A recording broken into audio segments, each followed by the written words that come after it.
Mesotora stayed there with his wife for quite a while, keeping her company, trying to speak with her as much as he could. At this time, he had gotten to know all of her triggers, anything that might take her attention away from waiting to hear her child's call would usually send her into a rampant fit. As such, he had to keep any conversation very brief, and it was also important to maintain her story. If he attempted to broach reality, it would end poorly. But eventually, time came for him to leave. "I have to go now, sweetheart," Mesotora said, his head softly pressed against hers, whispering ever so gently towards her. "Yes," she replied. "I'm sure the maids are very busy. Avalar will need new clothing. You should see to it. Make sure the maids get a proper fit for him." "Yes, sweetheart," Mesotora said with a certain amount of sadness in his voice, unable to look at his wife as he said it, standing to his feet and beginning to make his way out of the room.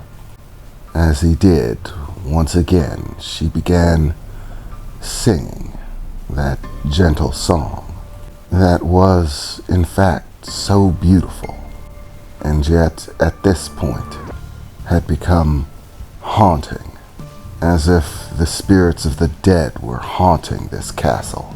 But this was a spirit of dead dreams and hopes, of unfulfilled desires, of love that was unable to find purchase, unable to reach the person that it was intended for, and so simply haunts this place now.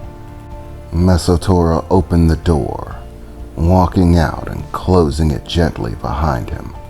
As he closed the door, he couldn't help but stop for a few moments, staring down at his feet, trying to shake off the sadness before heading out, beginning to make his way down the corridors of the castle. As he did, he reached into his pocket, grabbing a selection of items from within it, pulling them out and looking at them in his hand. It was a sequence of crystals, small circular glass spheres, all of them looking very plain and ordinary, simply glass and nothing else. "I'll need to have these refilled," he thought to himself as he walked down the corridors. "I'm nearby the kitchen. The maid staff should do," he said, taking a turn down a four-way, going to the left, and beginning to make his way towards the castle kitchen, where the maids were no doubt preparing today's meal. For those who actually ate, that is, which did include him. He opened the door to the kitchen to find a flurry of cooks and maids shuffling about, pots on the stove, pans over the fire, moving things in and out of ovens or stovetops, countertops, pristine plates being filled with ornate food. And as he entered, everyone suddenly stopped, turning towards him, putting a halt to everything they were doing, before bowing in his direction. "Hello, Master Mesotora," all of their voices announced simultaneously. "What do we owe the honor of your visit, sir?" "I need you to fill these," he said, holding the crystals out in his hand. "Of course, Master Mesotora.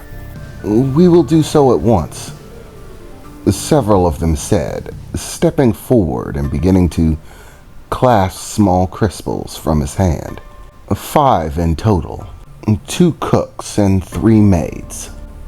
As they clasped the small spheres in hand, holding them to their chest, each and every one of them beginning to alight with a vibrant white glow that increased as moments passed, before they were filled entirely, at which point the staff handed them back, placing them into his outstretched hand, at which point they bowed and began to continue their work, all except one, a young woman. Master Mesotora, she announced, seeming a bit nervous. I do apologize. I don't wish to be an inconvenience, or to trouble you in any way, but I do worry about Lady Acelia. Is Lady Acelia faring well? Is her condition improving at all? And she asked, seeming genuinely concerned. She was a young demon, a Gyru. Gyru were easily noticed. Their golden skin and long flowing golden hair, and even bright golden iris, a dead giveaway to their race. Gera were a very well-known race, primarily for their demonic abilities. They are also known as wealth demons, able to turn basically any substance into gold.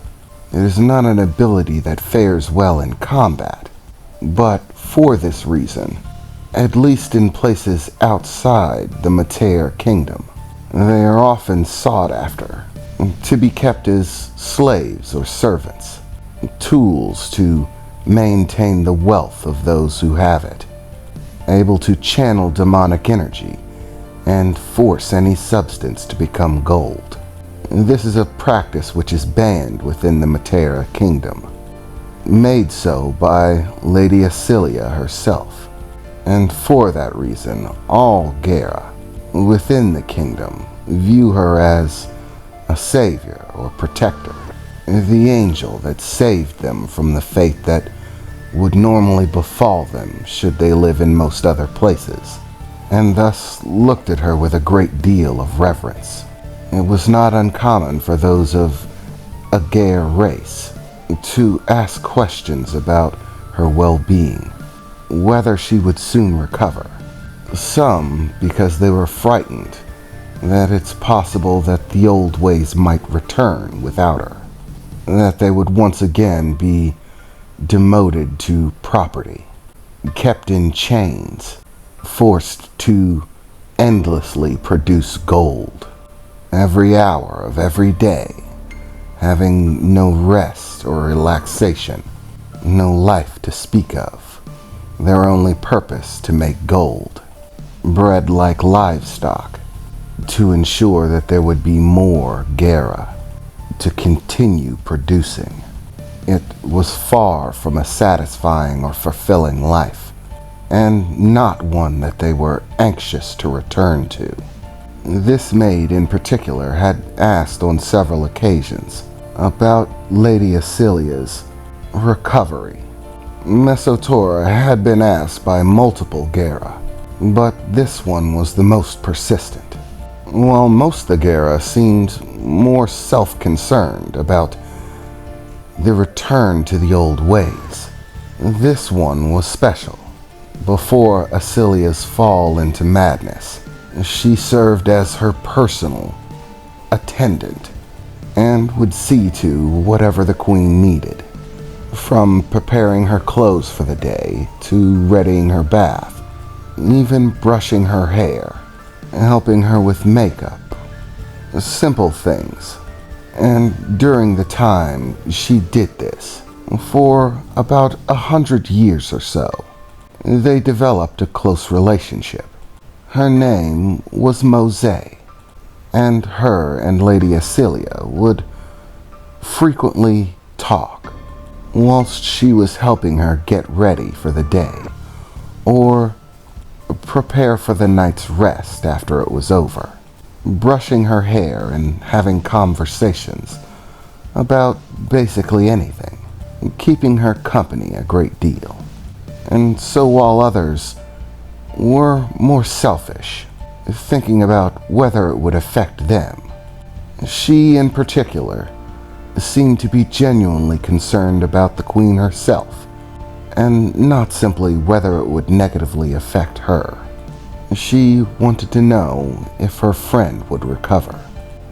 "I'm sorry, I know I'm probably pestering you. It's just, I'm so worried.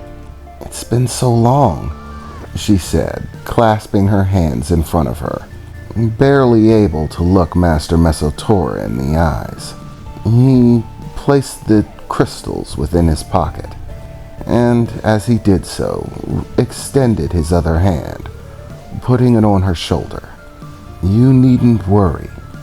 Your questions do not pester me. It is a relief to see others who are concerned for Lady Acelia's well-being.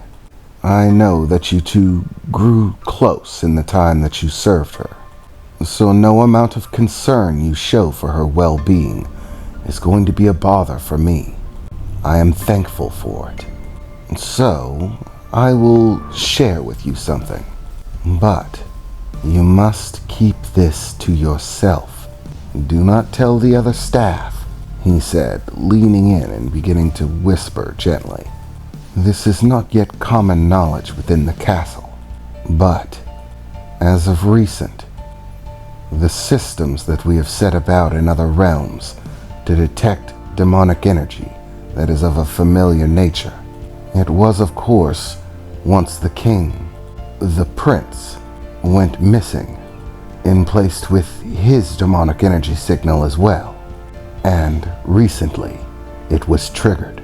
I won't go into the specifics of where or when, but my son's energy was detected, and people are being dispatched in order to retrieve him. I have high hopes that my son will soon return. When he does, it is, of course, my greatest hope that his return will bring about my wife's recovery, that she will once again become her old self. Do not fret. Things are beginning to look up. It's possible that the Queen will return to her seat very soon."